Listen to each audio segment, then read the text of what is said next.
Assalamualaikum dear students. I hope you are all fine.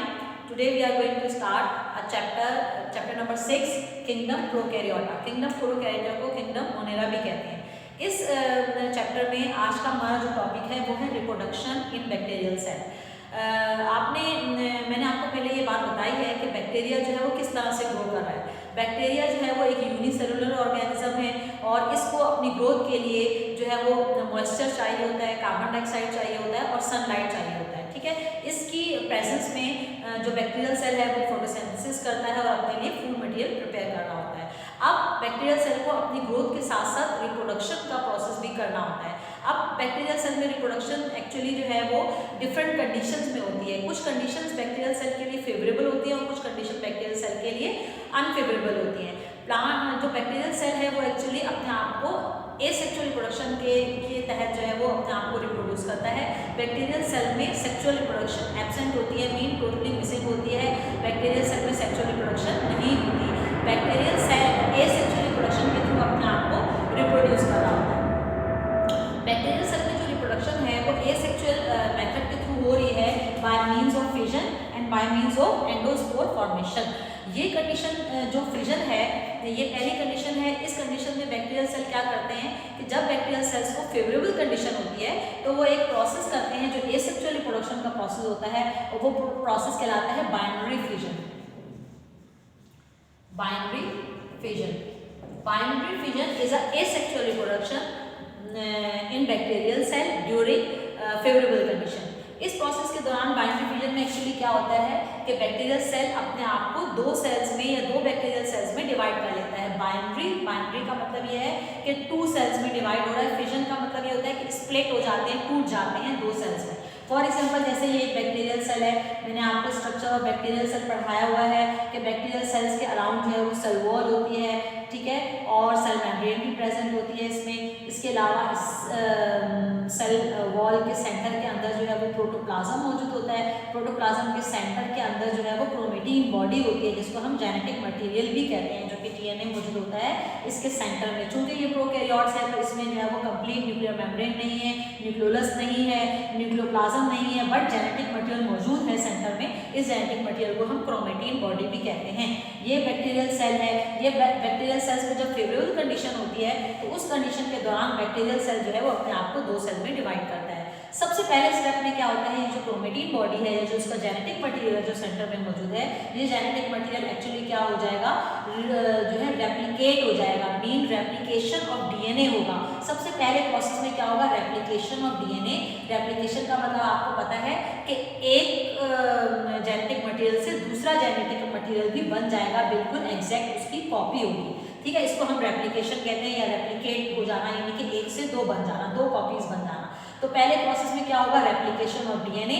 DNA जो है वो replicate हो जाएगा। एक डीएनए था, एक डीएनए से दो डीएनए बन गए, ये दोनों डीएनए ऑपोजिट पोल पर चले जाएंगे।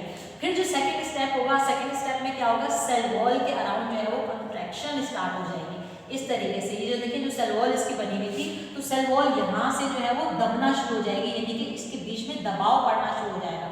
जब ये दबाव पड़ना शुरू हो जाएगा तो इस तरीके से यहाँ पर भी एक जेनेटिक मटेरियल है, यहाँ पर भी एक जेनेटिक मटेरियल है। जब ये दो सेल के सेंटर से, उसके मिडल से जो है वो सेल वॉल जो है वो कॉन्ट्रैक्ट होगी, इस तरह से दबेगी और एकदम स्प्लिट होकर एक झटके के साथ दो सेल जो है वो बैक्टीरियल सेल्स बन जाएंगे। बीच से वॉल जो है वो दब गई और एकदम स्प्लिट हुई, टूटी और जो है वो एक बैक्टीरियल सेल ऊपर की साइड पर गया और एक बैक्टीरिया लोअर साइड पे। तो इस तरह से एक बैक्टीरियल सेल से दो बैक्टीरियल सेल जो है वो बन गए। इस प्रोसेस को हम कहेंगे बाइनरी फिजन। और ये फेवरेबल कंडीशन के अंदर हो रही होगी। नॉर्मल बैक्टीरियल सेल जैसे ग्रो कर रहा होगा वैसे अपने आप को रिप्रोड्यूस भी कर रहा होता है। और ये बाइनरी फिजन का प्रोसेस जो होता है वो तकरीबन 20 से 30 मिनट के दौरान हो जाता है। इसमें एक सेल दूसरे सेल से में डिवाइड हो जाता है, इसको हम कहते हैं बाइनरी फिजन। सेकंड जो एसेक्सुअल रिप्रोडक्शन का मेथड है वो है एंडोस्पोर फॉर्मेशन। अब सेकंड जो है वो प्लांट अपने आप को एसेक्सुअली रिप्रोड्यूस कर रहा है by means of endospore formation. अब इसमें एंडोस्पोर फॉर्मेशन जो है वो किस कंडीशन में बनता है, ये बनता है अनफेवरेबल कंडीशन में। जब प्लांट को सफर करना पड़ता है मॉइस्चर का, यानी सप्लाई ऑफ वाटर नहीं है वहाँ पर, सनलाइट प्रॉपर नहीं है, डार्कनेस है, उसकी कंडीशन अनफेवरेबल है, तो उस दौरान ये बैक्टीरियल सेल क्या करता है कि ये एंडोस्पोर फॉर्म करता है। अब एंडोस्पोर किस तरह से फॉर्म होती है, फॉर एग्जांपल ये एक बैक्टीरियल सेल है, ठीक है। बैक्टीरियल सेल्स के सेंटर में में जेनेटिक मटेरियल इसका मौजूद है, डीएनए। अब ये जेनेटिक मटेरियल अनफेवरेबल कंडीशन में क्या करेगा कि इसका जो प्रोटोप्लाज्म है, यानी कि सेल के अंदर मैंने आपको बताया बैक्टीरियल सेल में प्रोटोप्लाज्म होता है। अब ये प्रोटोप्लाज्म क्या करेगा, प्रोटोप्लाज्म श्रिंक हो जाएगा। ये प्रोटोप्लाज्म पूरा श्रिंक होकर एक सेंटर में इस तरह से बना लेगा सिस्ट, ठीक है, जिसको हम एंडोस्पोर का नाम भी देते हैं। और ये क्या बन जाएगी, एक सिस्ट बन जाएगी। सिस्ट क्या होता है, एक सिस्ट एक बॉडी होती है, यानी कि जिसको हम कह सकते हैं फ्लूइड फिल्ड कैविटी भी कह सकते हैं, या वाटर फिल्ड कैविटी होती है जिसको हम सिस्ट कहते हैं। इसको हम एंडोस्पोर का नाम भी देते हैं। तो प्रोटोप्लाज्म सेल वॉल से श्रिंक होता हुआ सेंटर में आ जाएगा, यहाँ पर इसका जेनेटिक भी मौजूद है। तो इस तरह से एक सिस्ट फॉर्म हो जाएगी जिसको हम कहेंगे एंडोस्पोर, ठीक है, एंडोस्पोर। अब हम इसको क्यों कह रहे हैं कि एंडोस्पोर फॉर्मेशन होगी, अनफेवरेबल कंडीशन में होगी। जब इसका प्रोटोप्लाज्म श्रिंक होगा और वो सेंटर में आ जाएगा, एक इस तरह से बॉल लाइक स्ट्रक्चर बन जाएगा जिसको एंडोस्पोर का नाम दिया। इसके इर्द गिर्द जो वॉल होती है वो काफी टफ होती है, थिक होती है, जिसकी वजह से जेनेटिक मटेरियल सेफ रहता है। अच्छा, ये अपने ऊपर हार्ड कोड या सीड कोड, हार्ड कोड इस तरह से बना लेता है, इतना कोड बना लेता है ताकि ये जेनेटिक मटेरियल जो है वो खराब ना हो। और अनफेवरेबल कंडीशन है तो कोई भी इसको मुश्किलात होगी तो वो सेफ फेस कर लेगा। क्यों? क्योंकि वो अपने इर्द गिर्द हार्ड कवरिंग बना लेगा ताकि ये डिस्ट्रॉय ना हो या इसको कोई प्रॉब्लम ना हो। तो ये सिस्ट और एंडोस्पोर जब फॉर्म हो जाएगा तो क्या होगा कि कुछ अरसे के बाद जब ये सिस्ट मुकम्मल मैच्योर हो जाएगा तो इसकी जो सेल वॉल है वो डिके हो जाएगी। मीन के जो सेल वॉल है वो ओल्ड हो जाएगी, पुरानी हो जाएगी, तो बीच से रप्चर होना शुरू हो जाएगी। जब ये रप्चर होगी तो जो सिस्ट बीच में फॉर्म हुई थी या एंडोस्पोर जो फॉर्म हुआ था, ये endospore become a new bacterial cell. ये एक एंडोस्पोर जो है क्या करेगा, एक न्यू बैक्टीरियल सेल बना लेगा जिसको हम कहेंगे एंडोस्पोर फॉर्मेशन। तो बैक्टीरियल सेल जो है वो एसेक्सुअल रिप्रोडक्शन दो तरह से कर रहा है, एक फिजन के थ्रू जिसको हमने बाइनरी फिजन का प्रोसेस बताया, और एक एंडोस्पोर फॉर्मेशन के थ्रू जिसमें एक बैक्टीरियल सेल जो है वो एंडोस्पोर के जरिए से अपने आप को डिवाइड, अपने आप को ग्रो कर लेता है, अपने आप को दोबारा से नया बना लेता है, ठीक है। तो ये जो है वो एसेक्सुअल रिप्रोडक्शन थी, दो तरह से हो रही थी। और इसी तरह से प्लांट एक और मेथड भी करते हैं, रिप्रोडक्शन का मेथड है, वो मेथड कहलाता है जेनेटिक रिकॉम्बिनेशन। तो प्लांट के अंदर जो है वो एक और मेथड होता है रिप्रोडक्शन का, जेनेटिक रिकॉम्बिनेशन। ये जेनेटिक रिकॉम्बिनेशन नाम से ही पता चल रहा है कि जेनेटिक मीन की जो मैंने आपको बताया जो जेनेटिक मटेरियल बैक्टीरियल सेल में मौजूद है उसमें रिकॉम्बिनेशन होती है। मीन के दो बैक्टीरियल सेल का जेनेटिक मटेरियल अपने आपस में कंबाइन होता है और आपस में मिलता है, इसको हम कहते हैं genetic recombination. According to the definition of genetic recombination, the reunion of genetic material from two different sources is called genetic recombination. Genetic recombination take place by three different methods. Number one is conjugation, ठीक है, और number two is transduction, number three is transformation. Conjugation एक ऐसा process है जिसको सबसे पहले experimentally तौर पर जो पेश किया था वो किया था लेडरबर्ग ने और टैटम ने 1946 में, ठीक है। 1946 में लेडरबर्ग एंड टैटम ने एक्सपेरिमेंट किया। एक्सपेरिमेंट के जरिए से जो रिजल्ट सामने आया वो रिजल्ट हमारे सामने पेश किया और वो रिजल्ट का जो नाम दिया गया उसको कॉन्जुगेशन का दिया गया। मैंने आपको बताया था कि बैक्टीरियल सेल जो है वो जेनेटिक मटेरियल मौजूद होता है बैक्टीरियल सेल में, ठीक है। अब ये एक बैक्टीरियल सेल है, इसके अंदर बीच में जेनेटिक मटेरियल मौजूद है। अब बैक्टीरियल सेल के अंदर जो जेनेटिक मटेरियल है इसके अलावा भी एक और एक्स्ट्रा जेनेटिक मटेरियल होता है इस तरह से राउंडेड सा, ठीक है। अब क्या करता है कि ये बैक्टीरियल सेल्स अपना जेनेटिक मटेरियल दूसरे बैक्टीरियल सेल्स को गिफ्ट करता है। फॉर एग्जांपल ये एक और बैक्टीरियल सेल है, ठीक है। इस बैक्टीरियल सेल्स के अंदर ये इसका अपना जेनेटिक मटेरियल है और ये जो एक्स्ट्रा जेनेटिक मटेरियल है वो मौजूद नहीं है।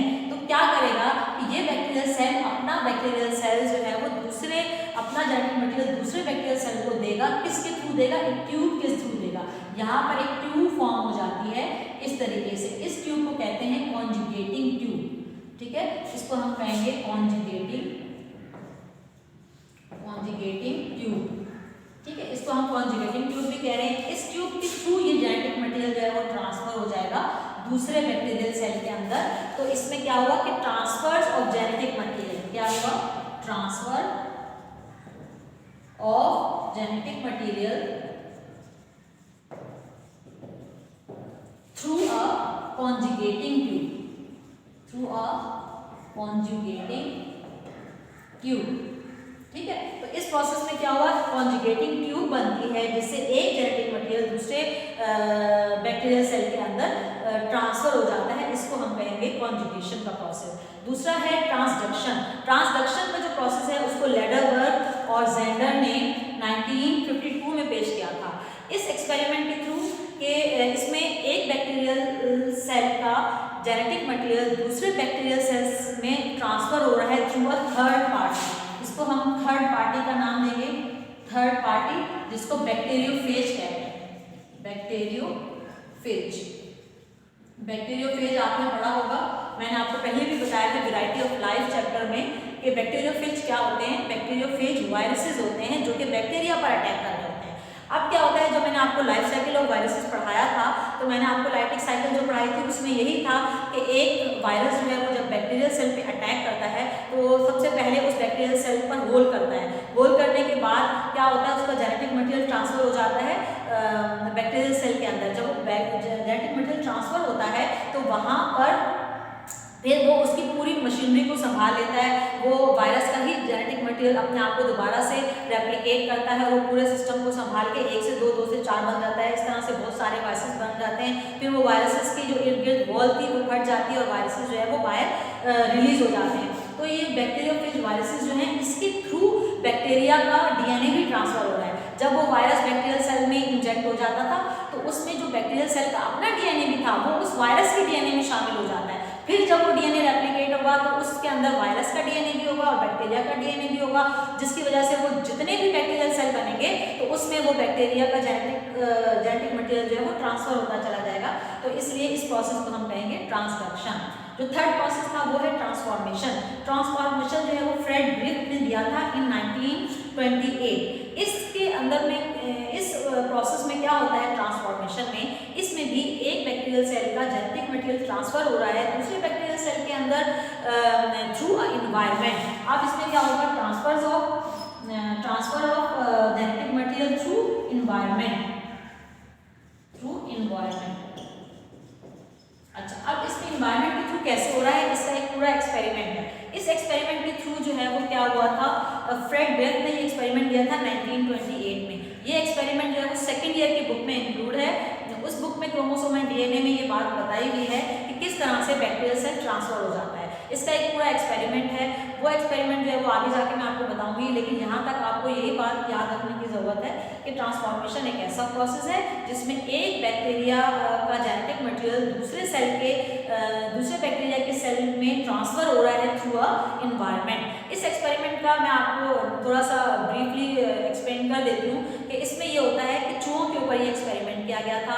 इसमें जो है वो चूहों को इंजेक्शन लगाए गए थे बैक्टीरियल सेल के। मैंने आपको ये पढ़ाया था कि बैक्टीरियल सेल्स का जो स्ट्रक्चर है उसमें जो है वो कुछ बैक्टीरिया ऐसे होते हैं जिनमें कैप्सूल होता है, कुछ बैक्टीरिया में कैप्सूल नहीं होता। तो जिन बैक्टीरिया में कैप्सूल होता है वो बहुत वायलेंट होते हैं और जिन बैक्टीरिया में कैप्सूल नहीं होता तो वो नॉन वायलेंट होते हैं। तो इस तरह से चूहों के ऊपर इंजेक्शन लगाया गया। एक चूहे के ऊपर जो है वो ऐसे बैक्टीरिया का इंजेक्शन लगाया गया जो नॉन वायलेंट था, यानी कि उसमें कोई डिजीज कॉज नहीं हो सकती थी। तो जब वो नॉन वायलेंट का इंजेक्शन लगाया तो चूहा जो है अलाइव रहा, उसे कुछ भी नहीं हुआ क्योंकि वो नॉन वायलेंट बैक्टीरिया था, उसमें कोई अपनी ऐसे जो है वो इन्फेक्शन कॉज नहीं किया, तो वो चूहा अलाइव रहा। दूसरे चूहे को जो है वो वायलेंट बैक्टीरिया का, यानी जिसके ऊपर कैप्सूल मौजूद था, उस बैक्टीरिया का इंजेक्शन लगाया गया तो उसमें चूहे की डेथ हो गई। ठीक है, क्यों? क्योंकि वो वायलेंट था और वो खतरनाक था, इस वजह से उसकी डेथ हो गई।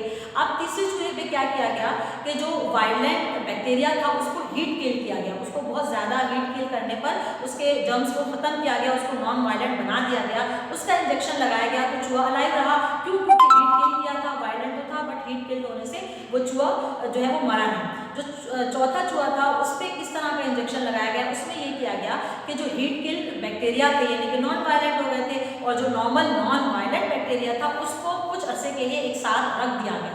कुछ दिनों के उसको एक साथ रखा गया और उसको मिक्स करके जब चौथे चूहे के ऊपर वो लगाया गया तो उसमें क्या हुआ, चूहे की डेथ हो गई। तो ऐसे कैसे हो गया? क्योंकि हमने जो बैक्टीरिया यूज़ किया था वो एक बैक्टीरिया नॉन वायलेंट लिया था और दूसरा बैक्टीरिया हीट किल लिया था, यानी कि उसकी वायलेंसी को खत्म कर दिया गया था, वो पैथोजन नहीं था। तो दोनों नॉन वायलेंट थे, फिर भी चूहा मर गया। ऐसे कैसे हो गया? वो क्यों चूहा मर गया कि जब उन दोनों बैक्टीरिया को एक साथ रखा गया था तो उसमें जो हीट किल बैक्टीरिया था उसमें जरासीम कुछ थे वायलेंट के, जो कि उस नॉन वायलेंट ने कैरी कर लिए थे। तो उसने डीएनए को कैरी कर लिया था, यानी कि जो वायलेंट वाला था उससे उसने डीएनए कैरी कर लिया, तो वो नॉन वायलेंट भी वायलेंट बन गया, इसलिए उसकी डेथ हो गई। तो ये एक्सपेरिमेंट आप सेकेंड ईयर में भी पढ़ेंगे। यहाँ मैं आपको वर्बली थोड़ा सा बता दिया है कि ट्रांसफॉर्मेशन में एक बैक्टीरियल सेल का जेनेटिक मटेरियल दूसरे बैक्टीरियल सेल में ट्रांसफर हो जाता है थ्रू अ एनवायरनमेंट। आज का हमारा यही टॉपिक था जिसमें आपने बैक्टीरियल सेल में रिप्रोडक्शन को पढ़ा है। मैं फिर इसको दोबारा से क्विक रिव्यू दे देती हूँ कि जेनेटिक मटेरियल रिप्रोडक्शन क्या है। बैक्टीरियल सेल्स में रिप्रोडक्शन एसेक्सुअल बिल्कुल नहीं होती, सेक्सुअल रिप्रोडक्शन होती है फिजन के थ्रू और एंडोस्पोर फॉर्मेशन के थ्रू। इसके अलावा जेनेटिक रिकॉम्बिनेशन भी होता है, इसमें जेनेटिक रिकॉम्बिनेशन कॉन्जुगेशन के थ्रू होता है, ट्रांसडक्शन होता है और ट्रांसफॉर्मेशन होता है। ये आपको एक क्वेश्चन आ सकता है कि write down the reproduction in bacterial cell. जब आप 10 ईयर देखेंगे तो आपको ये अगर डिटेल क्वेश्चन आ जाएगा, स्ट्रक्चर ऑफ बैक्टीरिया पूछ सकता है, रिप्रोडक्शन ऑफ बैक्टीरिया पूछ सकता है, ठीक है। तो इसमें एमसीक्यूज भी इसमें से बन सकते हैं या फिर वो पूछ सकते हैं इससे बाइनरी फ्यूजन बताएं बैक्टीरियल सेल में कैसे होती है। तो ये शॉर्ट क्वेश्चन 2 मार्क्स का आप बता सकते हैं। तो इसमें से शॉर्ट क्वेश्चन, एमसीक्यूज और डिटेल तीनों तरह से आ सकते हैं। बट आपको जो मैंने आज डिटेल टॉपिक पढ़ा है आपको इसी तरह से याद करना है। आई होप आपको समझ में आ गया होगा, ठीक है। अब इंशाल्लाह ताला नेक्स्ट लेक्चर में हम न्यू टॉपिक के साथ हाजिर हो जाएंगे। ओके बेटा, अल्लाह हाफिज़।